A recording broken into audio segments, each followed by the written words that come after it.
मोतिहारी नगर भवन में 19 जनवरी को धूमधाम से मनाई जाएगी महाराणा प्रताप जयंती। खबर बिहार के मोतिहारी जिले की है, जहां महाराणा प्रताप की जयंती के अवसर पर मोतिहारी के नगर भवन में 19 जनवरी को भव्य कार्यक्रम आयोजित किया जाएगा। इसको लेकर एक तैयारी बैठक आयोजित की गई, जिसकी अध्यक्षता अमरिंदर सिंह ने की। बैठक में कार्यक्रम की तैयारियों और योजनाओं की रूपरेखा पर विस्तृत चर्चा की गई। अमरिंदर सिंह ने बताया कि कार्यक्रम की शुरुआत सुबह 10 से 11 बजे के बीच डाक बंगला स्थित महाराणा प्रताप की प्रतिमा पर माल्यार्पण से की जाएगी। इसके बाद गाजे बाजे के साथ भव्य शोभा यात्रा निकाली जाएगी, जिसमें सभी पैदल चलते हुए नगर भवन पहुंचेंगे।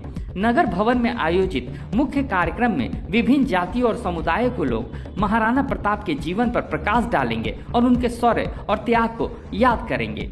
आपको बता दें कि महाराणा प्रताप भारतीय इतिहास के महान योद्धा और स्वतंत्रता के प्रतीक माने जाते हैं। उनका वजन 110 किलोग्राम और लंबाई 7 फीट 5 इंच थी। उनकी युद्ध क्षमता का अंदाजा इसी बात से लगाया जा सकता था कि उनके भाले का वजन 81 किलोग्राम और कवच का वजन 72 किलोग्राम था। युद्ध के दौरान महाराणा प्रताप 280 किलोग्राम के अस्त्र शस्त्र लेकर रणभूमि में उतरते थे। महाराणा प्रताप का विवाह 1557 में 15 वर्षीय राजकुमारी अबजदे के साथ हुआ था। उनके जीवन में 11 पत्नियां, 17 पुत्र और 5 पुत्रियां थी। 1576 के हल्दी घाटी युद्ध में उन्होंने अपनी 20,000 सैनिकों की सेना के साथ मुगल सेनापति राजा मान सिंह के 80,000 सैनिकों का डटकर सामना किया। अकबर ने 30 वर्षों के अथक प्रयास के बावजूद महाराणा प्रताप को कभी बंदी नहीं बना पाया। हल्दी घाटी के युद्ध में महाराणा प्रताप का घोड़ा चेतक इतिहास में अमर हो गया। चेतक ने घायल होने के बावजूद 26 फीट चौड़े नाले को पार करके महाराणा प्रताप को सुरक्षित रणभूमि से बाहर निकाला। चेतक ने वीर गति प्राप्त की, लेकिन अपने स्वामी की जान बचाकर वफादारी और बलिदान का अद्वितीय उदाहरण प्रस्तुत किया। नगर भवन में आयोजित कार्यक्रम में महाराणा प्रताप के जीवन, उनके शौर्य और स्वतंत्रता के प्रति समर्पण पर प्रकाश डाला जाएगा। अमरिंदर सिंह ने बताया कि इस कार्यक्रम का उद्देश्य युवाओं को महाराणा प्रताप के आदर्शों से प्रेरित करना है। महाराणा प्रताप की जयंती पर इंडिया के लोगों का स्वागत है और हम लोग जो कार्यक्रम करने जा रहे हैं, यह कार्यक्रम जो है चंपारण के इतिहास में ऐतिहासिक है।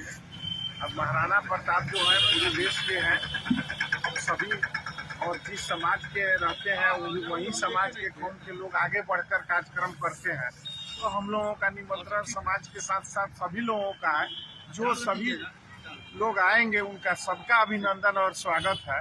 और श्रद्धांजलि इस बार जो है हम लोग पटना में भी मनाते थे, यहाँ भी मना रहे हैं, पूरे देश में मनाया जाता है। हम सभी लोगों को आपके चैनल के माध्यम से पूरे पूर्वी चंपारण के क्षत्रिय के साथ साथ और लोगों को हम लोग सब लोग आप लोगों को निमंत्रण देते हैं कि आवे और अपने पूर्वजों को याद करें और पुष्प अर्पित करें और यहाँ जो भी कार्यक्रम का हिस्सा बने और कार्यक्रम को सबसे पहले आप सबका अभिनंदन है, स्वागत है।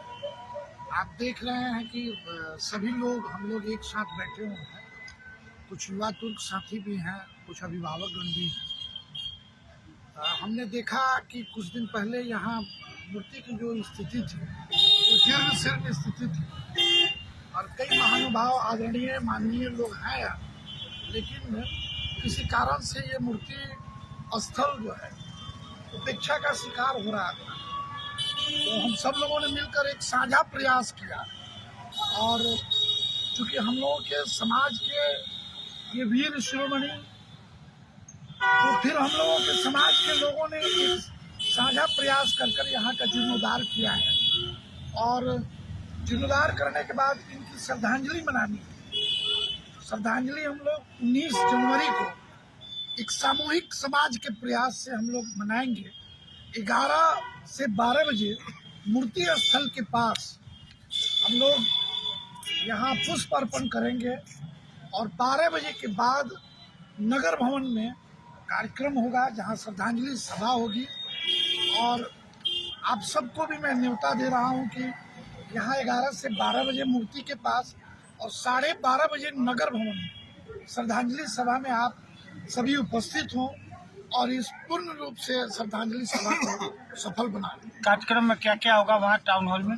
टाउन हॉल में सभी लोग अपनी अपनी विचारों को रखेंगे क्योंकि आजकल जो सोच है कि जिसकी जितनी संख्या भारी उसकी उतनी हिस्सेदारी, तो हम कहीं ना कहीं एक बात, एक मैसेज देंगे कि निश्चित रूप से हमें अब संख्या बल को देखना होगा, क्योंकि लोकतंत्र में बहुमत का ही महत्व होता है और कहीं ना कहीं से हम अल्पमत में हैं। और भी समाज के कई वर्ग के लोग अल्पमत में हैं, जिन्होंने इस देश के लिए कुर्बानी दी, जिनकी वंशावली नहीं पढ़ पाई, जो लोग आगे नहीं पढ़ पाए, देश की आज़ादी के लिए अपने आप को सर्वस्व को न्यौछावर कर दिया, तो उनकी संख्या कैसे बढ़ती। तो आज उस कार्यक्रम के माध्यम से शिक्षा के लिए भी, क्योंकि तलवार का तो महत्व है ही है,